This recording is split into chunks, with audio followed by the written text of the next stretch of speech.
Hello students, welcome to my channel. आज हम लोग इलेक्ट्रोमैग्नेटिक वेव का पार्ट सी कर रहे हैं। इसमें हम लोग स्पेक्ट्रम के बारे में पढ़ेंगे और इलेक्ट्रोमैग्नेटिक वेव जब मूव करती है तो उसकी वजह से जो प्रेशर या फोर्स एक्सर्ट होता है किसी सरफेस पर, वो कैसे फाइंड करते हैं उसके बारे में बात करेंगे। तो पहले हम लोग यहाँ पे स्पेक्ट्रम के बारे में बात करते हैं। अब ये स्पेक्ट्रम क्या होता है? स्पेक्ट्रम का थोड़ा सा आइडिया आपको होगा, पहले आपने पढ़ा होगा। जैसे हम लोग विजिबल रीजन कहते हैं, जैसे हम लोग कहते हैं विबग्योर होता है, जो वायलेट से लेके रेड कलर तक का जो रेंज है हमारा, इसी को हम लोग स्पेक्ट्रम कहते हैं। लेकिन ये जो स्पेक्ट्रम है, ये जो रेंज आ रही है हमारी, ये हमारी विजिबल रेंज है। यानी कि हम violet, indigo, green, yellow, orange, red इन कलर्स को देख सकते हैं। हमारी आंखें इनके लिए सेंसिटिव हैं। लेकिन ऐसा नहीं है कि केवल यही वेव होती हैं। रेड के अलावा भी और नीचे वेव होती हैं, और वायलेट के अलावा भी और भी बहुत सारी हमारे पास वेव्स होती हैं जिनकी अलग अलग वेवलेंथ और रेंज होती है। तो देखते हैं ये स्पेक्ट्रम कैसा होता है। तो देखिए, ये आपको याद रखना पड़ेगा थोड़ा सा। डायरेक्ट फॉर्मूले क्वेश्चन सीधे इससे आते हैं, आपको केवल याद रखना होता है। तो ये थोड़ा पार्ट याद रखना। तो पहले हम लोग लिख लेते हैं जैसे गामा को बताता हूँ। Gamma, x ray, ultraviolet, ultraviolet, gamma हो गया, एक्सरे हो गया, अल्ट्रावायलेट, फिर विजिबल, विजिबल रीजन, फिर इंफ्रारेड, इंफ्रारेड, इंफ्रारेड वेव। तो gamma, x ray, ultraviolet, visible, infrared, microwave, microwave और रेडियो वेव, रेडियो वेव। ठीक है ना, ये हमने ऑर्डर में ही लिखा हुआ है। ये गामा, एक्सरे, अल्ट्रावायलेट, विजिबल। ये विजिबल के बारे में हमें पता है, यही रेंज हमारी जो हम लोग लिखते हैं विजिबल के लिए, जो आपको पता होती है ज़्यादातर विजिबल, जो कि हम लोग लिखते हैं कि ये वायलेट से विबग्योर, आप ऐसे लिखते हो इसे। और वायलेट की जो वेवलेंथ होती है वो हमारे पास होती है लगभग 400 नैनोमीटर। ये नैनो है 10 की पावर -9, या हम लोग इसको 4000 एंगस्ट्रॉम भी कहते हैं। और 4000 एंगस्ट्रॉम से स्टार्ट होती है। और रेड की जो वेवलेंथ होती है वो लगभग अप्रॉक्सीमेटली इतनी होती है। तो इसको हम लोग लिखते हैं 7000 एंगस्ट्रॉम के आसपास। तो हमें मालूम है कि जो हम लोग देख रहे हैं, कोई भी कलर अगर आप देख रहे हो तो वो इसी वेवलेंथ का होता है, इनके बीच की ही वेवलेंथ का होता है, तभी हमें वो दिखता है। इससे कम अगर वेवलेंथ है तो हम उसे नहीं पता कर सकते, सेंसिटिव नहीं है हमारी आँख, और इसके ज़्यादा अगर है तो भी हम उसे नहीं देख सकते। ये हमारा विजिबल स्पेक्ट्रम है। ये स्पेक्ट्रम कहते हैं, लेकिन ये विजिबल रीजन का है। लेकिन ओवरऑल जो हमारा स्पेक्ट्रम है वो कुछ इस तरह से अरेंज होता है। तो ये गामा, याद रखिए गामा की फ्रीक्वेंसी। अब देखिए, थोड़ा याद करना ये मुश्किल हो जाता है कि कैसे इसको याद रखा जाए। तो देखिए, ये जो अब याद कैसे करा जाए इसको, तो ये हमने ऑर्डर में लिखा हुआ है। तो ये gamma, x ray, ultraviolet, visible, infrared, microwave और ये रेडियो वेव। अब देखिए, गामा जो है इसी की फ्रीक्वेंसी सबसे ज़्यादा होती है। ये सबसे ज़्यादा फ्रीक्वेंसी का लिखा हुआ है और ये सबसे कम फ्रीक्वेंसी का लिखा हुआ है। यानी कि जब इस डायरेक्शन में हम मूव कर रहे हैं तो फ्रीक्वेंसी डिक्रीज कर रही है, फ्रीक्वेंसी डिक्रीज कर रही है, फ्रीक्वेंसी डिक्रीज कर रही है। और फ्रीक्वेंसी और वेवलेंथ कैसे होते हैं? फ्रीक्वेंसी और वेवलेंथ इनवर्सली प्रोपोर्शनल होते हैं। तो अगर गामा से अगर हम रेडियो वेव की तरफ मूव कर रहे हैं तो फ्रीक्वेंसी अगर डिक्रीज कर रही है तो वेवलेंथ क्या हो रही होगी? इंक्रीज करेगी। तो हम ये लिख सकते हैं कि यहाँ पर जो वेवलेंथ है, इसकी जो वेवलेंथ है वो क्या हो रही होगी? इंक्रीज कर रही होगी। अब देखिए, दोनों चीज़ें मत याद रखिए, कोई एक ही चीज़ याद रखिए, क्योंकि फिर आप ये कंफ्यूज हो जाएगा क्या इंक्रीज कर रहा था और क्या डिक्रीज कर रहा था। तो बेटर ये है कि आप इसको याद रख लीजिए कि फ्रीक्वेंसी जो है वो जब हम गामा से रेडियो वेव की तरफ जाते हैं तो फ्रीक्वेंसी डिक्रीज करती है। गामा की फ्रीक्वेंसी सबसे ज़्यादा है और रेडियो वेव की फ्रीक्वेंसी सबसे कम है। अगर आपको ये पैटर्न याद है तो आप आराम से सारे क्वेश्चंस कर सकते हो, कोई खास उसमें दिक्कत आपको नहीं आती। अब बात आती है कि इसको याद कैसे रखें। तो इसको याद करने का एक मैं आपको शॉर्टकट तरीका बताता हूँ। इसको याद रखिए, आपको ये हमेशा याद रहेगा, कोई दिक्कत नहीं आएगी। तो इसको हम लोग ऐसे लिख सकते हैं, देखिए याद करने के लिए, गाड़ी XUV इन माई रेंज। सिंपल सा है। ये XUV कोई गाड़ी आती है, कोई नाम है गाड़ी का, कोई मॉडल है, क्या है, ये गाड़ी लिखा हुआ है। इस तरह से आप याद रखिए, गाड़ी XUV इन माई रेंज। जी, ये गाड़ी का जी, इसका पहला जो लेटर है वो क्या है, गामा। फिर XUV ये हो गया X-ray, U ultraviolet, V visible, इन माई, तो I इसका जो पहला लेटर है I क्या हो गया, इंफ्रारेड है, M माइक्रोवेव, और R जो है वो क्या हो गया, radio wave, R radio wave हो गया। तो ये अगर आप इस तरह से लिखोगे, क्या पढ़ोगे, मेरे साथ आप लोग पढ़ो, गाड़ी XUV इन माई रेंज, गाड़ी XUV इन माई रेंज। और ये गाड़ी का जो जी लिखा हुआ है, जी मतलब ग्रेट भी होता है, ग्रेट मतलब महान होता है। तो इस वाले की जो है गामा की वो फ्रीक्वेंसी भी कैसी होती है, ज़्यादा होती है। तो यहाँ से आप जी को आप याद रख सकते हो कि इसकी जो फ्रीक्वेंसी है वो कैसी होगी, ज़्यादा होगी, मैक्सिमम होगी। कैसे याद करेंगे, जी मतलब ग्रेट, ग्रेट यानी महान, कौन महान, फ्रीक्वेंसी महान यहाँ पे, तो फ्रीक्वेंसी हमारी यहाँ पे बड़ी है। तो याद करने के लिए क्या है, गाड़ी XUV इन माई रेंज। ये मैंने खुद बनाया हुआ है ना, और भी हमने बहुत सारे चीज़ें देखी कि पढ़ी कई जगह, लेकिन कहीं पर भी कोई भी सही ट्रिक मुझे समझ में नहीं आई, तो मैंने खुद सोच के काफ़ी ये जो है बनाया है आपके लिए, कि आपको ईज़िली आसानी से ये समझ में आ जाए और कोई दिक्कत ना हो। ठीक है, आप इसको इस तरह से याद रख सकते हैं, जी मतलब gamma, X x ray, U ultraviolet, V visible, I infrared, M microwave, और R रेंज हो जाती है। ठीक है, आई थिंक ये आपको समझ में आ जाएगा और आपको ये हमेशा याद भी रहेगा, आप इसको भूलोगे कभी भी नहीं। अब देखते हैं ये गामा रेज कब यूज़ होती हैं, कब निकलती हैं। गामा रेज तब निकलती हैं जब रेडियो एक्टिव डिके होता है।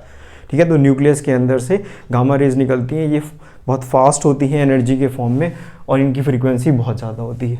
एक्सरे तो मालूम ही है, जब टूट जाती है हड्डी तो डॉक्टर एक्सरे के लिए बोलता है, ये वही एक्सरे कब प्रोड्यूस होता है, एक्सरे हमारा प्रोड्यूस होता है जब कोई, हमें मालूम है ये एटम है और इसके ये इलेक्ट्रॉन्स हैं, यहाँ से कोई इलेक्ट्रॉन अगर बाहर चला जाता है तो यहाँ के इलेक्ट्रॉन्स इस स्पेस को फिल करना स्टार्ट कर देते हैं, और इनकी वजह से यहाँ पे रेडिएशंस एमिट होती हैं जो कि एक्सरे प्रोड्यूस करती हैं।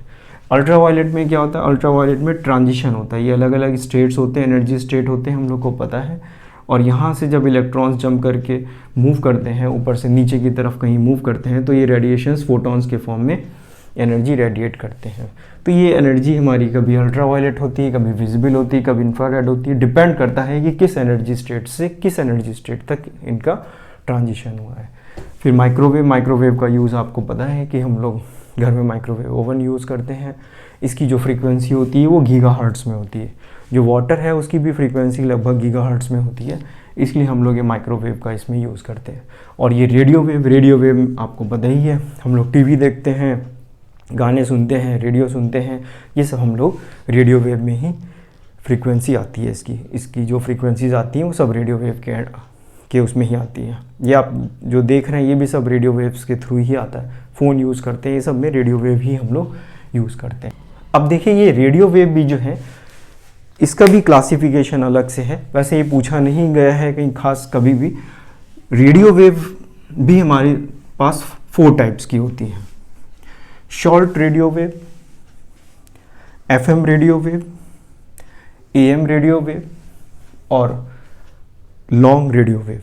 ठीक है ना, तो ये रेडियो वेव भी जो है इनको हम लोग क्लासीफाई करते हैं, रेडियो वेव्स को भी रेडियो वेव। तो रेडियो वेव को भी हम 4 पार्ट्स में डिवाइड करते हैं, शॉर्ट रेडियो वेव,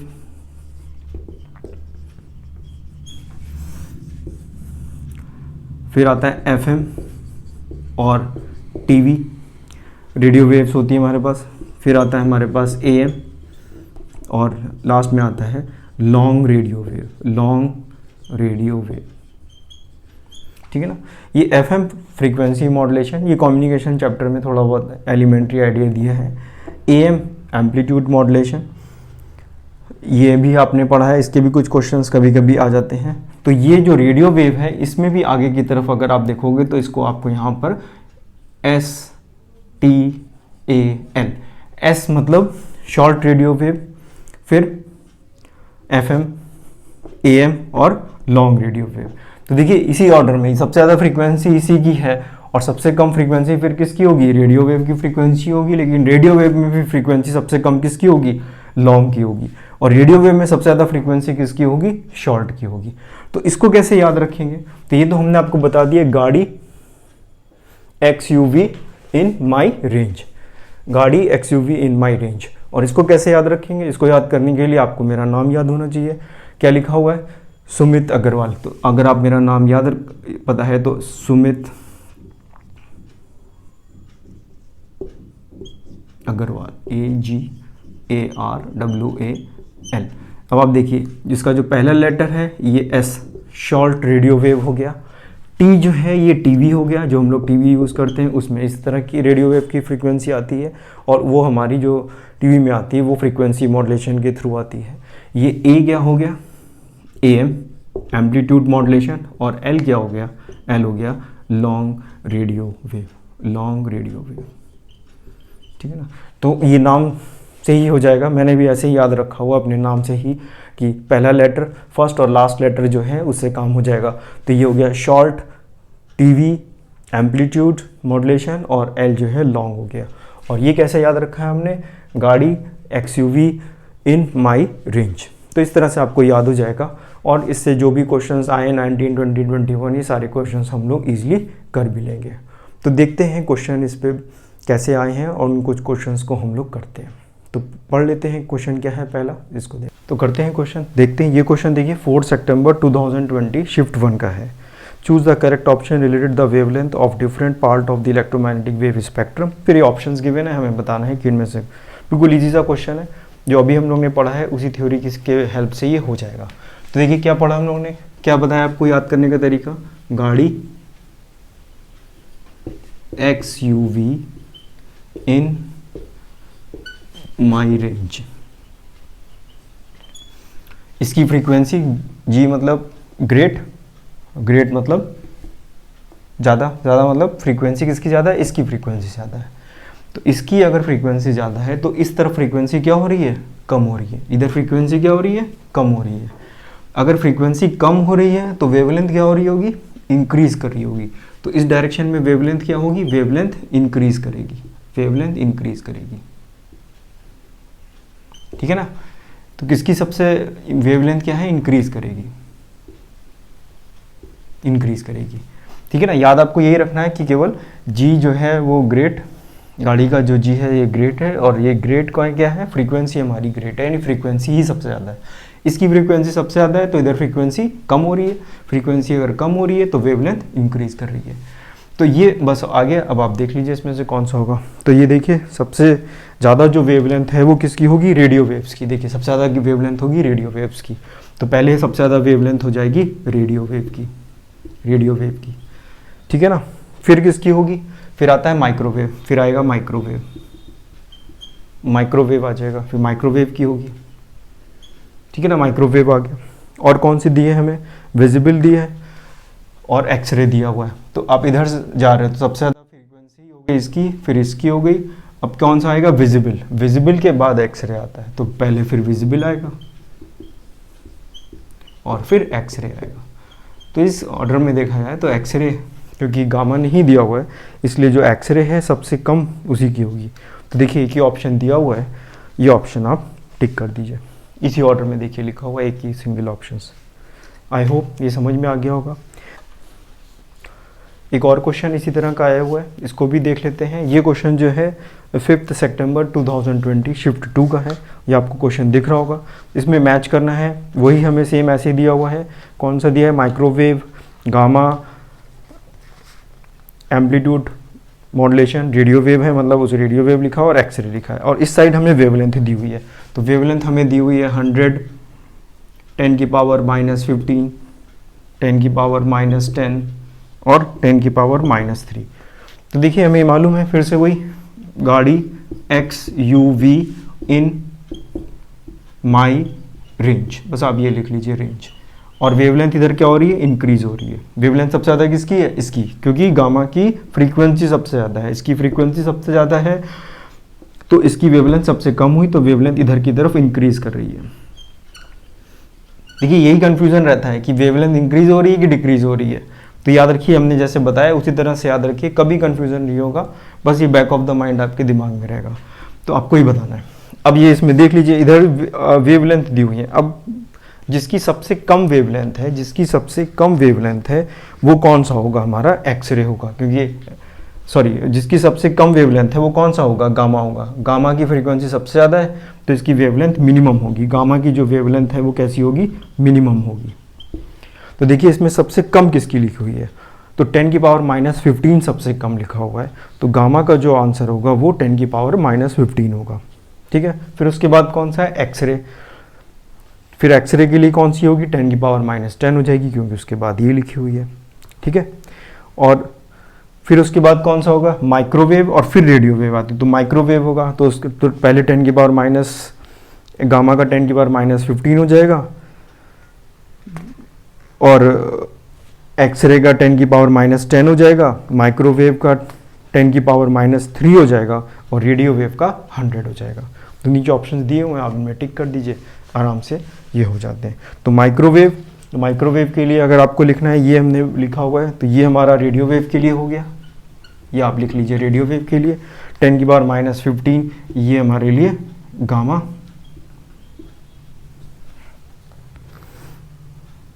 ठीक है, फिर ये हमारे लिए एक्सरे, और ये माइक्रोवेव, ठीक है, 10⁻³ सबसे कम यही है, सबसे कम वेवलेंथ इसकी है। तो सबसे कम वेवलेंथ जिसकी है वो गामा, फिर उसके बाद एक्सरे आता है, तो पहले गामा आता है, फिर एक्सरे आता है, फिर ये माइक्रोवेव आता है, और फिर ये रेडियो आता है। तो सबसे जो ज़्यादा वेवलेंथ होगी वो किसकी होगी, इसकी होगी। तो 100 दी हुई है वेवलेंथ, तो ये इसकी होगी। इजी सा क्वेश्चन था, बिल्कुल आपको याद है, टिक कर दीजिए, कुछ खास इसमें नहीं करना होता है, बस आपका पता होना और ना पता होना, केवल इतना ही इसमें ज़रूरत रहती है। एक और क्वेश्चन देखते हैं, बिल्कुल इजी सा क्वेश्चन है, कुछ नहीं करना है, क्वेश्चन पढ़ना है और उसे टिक कर देना। ये देखिए 16 मार्च 2021 का क्वेश्चन है। The red light differ from the blue light as they have, क्या होता है इसमें। तो देखिए रेड लाइट डिफर है या ब्लू लाइट है, इनकी फ्रीक्वेंसी भी अलग होती है और इनकी वेवलेंथ भी अलग होती है। ठीक है ना, फ्रीक्वेंसी और वेवलेंथ दोनों की अलग अलग होती है। तो बस यही हमने बताया कि अगर फ्रीक्वेंसी चेंज हो रही है तो वेवलेंथ भी उसके करस्पॉन्डिंग चेंज हो जाती है। एक क्वेश्चन और आया हुआ है, ये क्वेश्चन भी कर लेते हैं हम लोग। ये क्वेश्चन देखिए 24 फरवरी 2021 का है, शिफ्ट 2 का। तो ये क्वेश्चन देखिए आपको दिख रहा होगा यहाँ पे।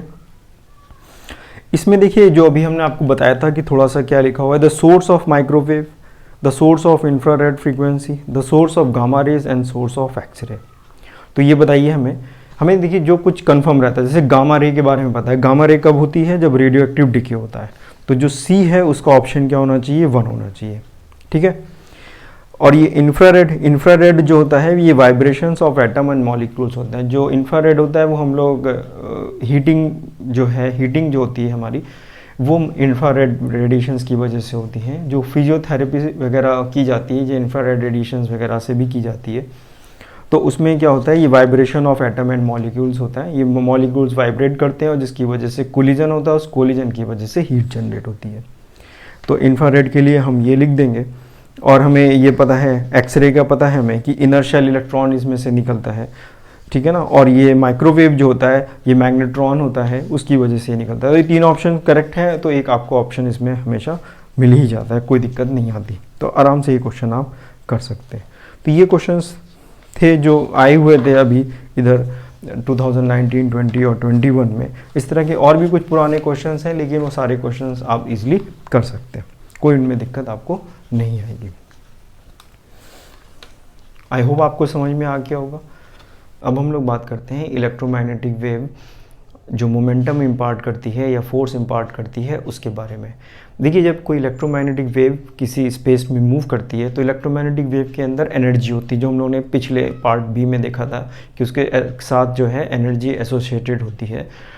तो अगर उसमें एनर्जी एसोसिएटेड है तो जब वो किसी सरफेस पर हिट करती है, कोई मान लीजिए इलेक्ट्रोमैग्नेटिक वेव इस बोर्ड पे ऐसे हिट कर रही है, तो वो इस बोर्ड पर मोमेंटम भी ट्रांसफ़र करती है, उसके साथ एक लीनियर मोमेंटम भी एसोसिएटेड होता है। तो जो वेव जब इस पे हिट कर रही है तो इसके ऊपर एक वो क्या कर रही है, मोमेंटम एक्सर्ट कर रही है। अगर मोमेंटम एक्सर्ट कर रही है तो डेफिनेटली उसकी वजह से एक फोर्स भी लग रहा होगा। तो किसी भी सरफेस पर अगर कोई इलेक्ट्रोमैग्नेटिक वेव फॉल करती है तो वो उसके ऊपर एक मोमेंटम, उसके ऊपर एक फोर्स जो है वो एक्सर्ट करती है। तो देखिए जो हमारे पास मोमेंटम का, बस में फॉर्मूले आप याद रख लीजिए, कोई खास ज़्यादा इसमें यूज़ नहीं करना पड़ता। तो जो मोमेंटम वो इम्पार्ट करती है, momentum that will be equal to u upon c. u जो है ये एनर्जी है divided by c, momentum, this is a momentum, इसको हम लोग p लिख सकते हैं। दैट इज u क्या है, एनर्जी, और c क्या है, c है स्पीड ऑफ लाइट 3 × 10⁸ मीटर पर सेकेंड। ये लाइट की जो इलेक्ट्रोमैग्नेटिक वेव है उसकी जो स्पीड होती है वो 3 × 10⁸ मीटर पर सेकेंड ही होती है। ठीक है, और जो प्रेशर ये एक्सर्ट करते हैं, जो प्रेशर इसकी वजह से एक्सर्ट होता है, that will be equal to I upon c. I जो है वो इंटेंसिटी है, I जो है दैट इज इंटेंसिटी, C वही है स्पीड ऑफ लाइट। ठीक है, तो कोई भी वेव अगर इस सरफेस पे मान लीजिए हिट कर रही है तो वो इंटेंसिटी, ये इसका प्रेशर आ गया, प्रेशर। और फोर्स अगर हमें लिखना है, फोर्स अगर हमें बताना है तो फोर्स का हमें पता है कि प्रेशर मल्टीप्लाइड बाय एरिया, ये होता है। ठीक है, तो फोर्स तो प्रेशर इनटू एरिया आ जाएगा। प्रेशर जो है वो इंटेंसिटी डिवाइडेड बाय सी, और जो मोमेंटम है that is u by c. Pressure हो गया I बाय सी, मोमेंटम हो गया u बाय सी। अब देखिए क्वेश्चंस पूछे जाते हैं। अब देखिए कोई भी, ये हमें मालूम है कि कोई ये वेव है जो इसके ऊपर इलेक्ट्रोमैग्नेटिक वेव है, ये किसी सरफेस पर हिट करती है। अगर ये एब्जॉर्ब हो जाती है, रिफ्लेक्ट नहीं हो रही कोई भी, तो फॉर्मूला हमारे पास I अपॉन सी होगा। लेकिन अगर ये वेव रिफ्लेक्ट हो जाती है, तो इधर जा रही है और फिर लौट के आ रही है, मोमेंटम वेक्टर क्वांटिटी होता है, तो उस केस में जो इसका प्रेशर होगा that will be equal to 2I upon C हो जाएगा। ये बिल्कुल वैसे ही है कि जो हम लोग पढ़ते थे कोलिजन के लिए, कि कोई एक बॉल है ड्रॉप की गई, यहाँ से वेलोसिटी से v से आई और फिर ये लौट के अगर सेम वेलोसिटी से ऊपर चली आती तो हम कहते थे मोमेंटम 2mv हो जाएगा। ये बिल्कुल वैसे ही कॉन्सेप्ट यहाँ पर भी यूज़ हो रहा है। तो अगर ये रिफ्लेक्ट हो जा रही है, 100% हो जाती है, तो उस पर जो प्रेशर होता है that is equal to 2I upon c if completely reflected.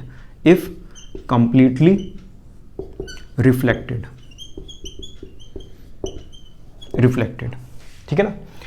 और अगर ये एब्जॉर्ब हो जाती है तो फिर हम इसको यूज करते हैं, केवल एब्जॉर्ब हो गई, रिफ्लेक्शन कुछ भी नहीं हुआ, एब्जॉर्ब ओनली। अब ये भी हो सकता था कि कुछ एब्जॉर्ब हो जाए और कुछ रिफ्लेक्ट हो जाए, जैसे मान लीजिए कहीं लिखा है 25% या 30% या 50% एब्जॉर्ब हो गई, बाकी रिफ्लेक्ट हो गई। तो बिल्कुल वैसे ही यहाँ पे यूज़ करेंगे। तो उसका इन जनरल अगर हम लिखना चाहें फॉर्मूला तो हम लिख सकते हैं P is equal to I plus R divided by C. ये हो गया। I जो है जो इंसिडेंट हुई है, आप ऐसे लिया इंसिडेंट एनर्जी,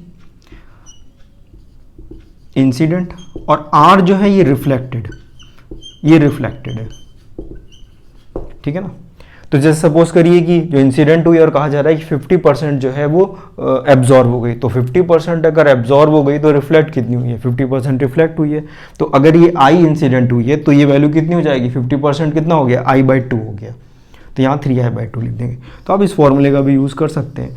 इस केस में क्या होगा, R की वैल्यू 0 होगी क्योंकि रिफ्लेक्ट नहीं हो रहा है, तो R की वैल्यू 0, तो ये फॉर्मूला हो जाएगा। इस केस में R की वैल्यू एग्जैक्टली I के इक्वल हो जाएगी क्योंकि 100% रिफ्लेक्शन हो रहा है, तो R की जगह भी आप I लिखोगे तो ये 2I/c हो जाएगा। तो ज़्यादातर या तो ये पूछते हैं या ये पूछते हैं, तो आप ये फॉर्मूला याद कर सकते हैं और या फिर इसको भी याद कर सकते हैं, क्वेश्चंस आराम से हो जाते हैं।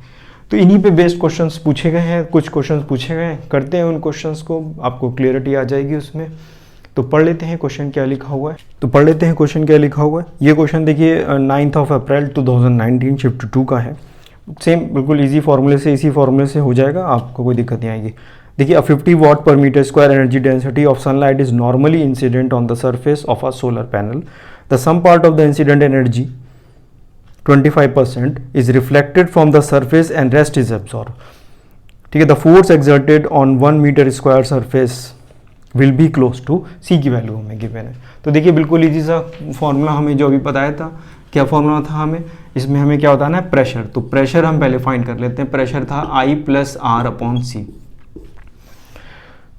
ठीक है, क्योंकि इसमें जो इंसिडेंट रे है वो I तो आ रही है और जो जा रही है वो कितनी जा रही है, 25% रिफ्लेक्ट हो रही है। तो 25% रिफ्लेक्ट होने का मतलब है I/4, 1/4 पार्ट है ना। तो I/4 पार्ट इसमें से वापस जा रही है 25%, 50% यानी I/2। तो अब बस ये वैल्यू आप यहाँ पुट कर दीजिए, ये रिफ्लेक्ट होगी तो P की वैल्यू आ गई यहाँ पर I plus I/4 divided by C। तो ये वैल्यू आ गई हमारे पास 5I/4C। ये प्रेशर आ गया। तो फोर्स कितना हो गया, फोर्स की वैल्यू होगी प्रेशर मल्टीप्लाइड बाय एरिया। तो प्रेशर हमें गिवन है इतना 5I/4C multiplied by area. Area देखिए 1 मीटर स्क्वायर ही दिया हुआ है तो उसमें कोई फ़र्क नहीं पड़ेगा, हमारे पास जो आंसर भी आएगा वो 5I/C के हिसाब से आएगा। अब I की वैल्यू हमें गिवन है, I क्या है, इंटेंसिटी, ठीक है ना। I इंटेंसिटी है और ऐसे याद करने के लिए हमेशा इंसिडेंट रे की तरह भी याद कर सकते हैं। तो I जो है इंटेंसिटी है, इंटेंसिटी ही देखिए गिवन है 50 वाट पर मीटर स्क्वायर। तो यहाँ पर आप ये 50 लिख दीजिए, 5 × 50 SI यूनिट में ही दिया है देखिए वाट पर मीटर स्क्वायर, डिवाइडेड बाय 4 × 3 × 10⁸ तो 5I/4C, इसको 1 दिया हुआ था तो ये 5 × 50 कर लिया। इसको आप सॉल्व करेंगे तो ये वैल्यू हो जाएगी 250 डिवाइडेड बाय 12 इंटू, ये ऊपर लिख दीजिए 10⁻⁸, क्योंकि 10⁻⁸ के फॉर्म में गिवन है। इसको सॉल्व करें तो ये वैल्यू 125/6 आ जाएगा। तो ये अप्रॉक्सीमेटली आप देखिए 2 पॉइंट समथिंग इंटू 10⁻⁸ आ जाता है। तो ये 2 × 10⁻⁸ न्यूटन आंसर जो है वो गिवन है। बाकी में 15, 10 और 35 जो दिए वो हमारे गलत है। आई होप आपको समझ में आ गया होगा। Thank you very much.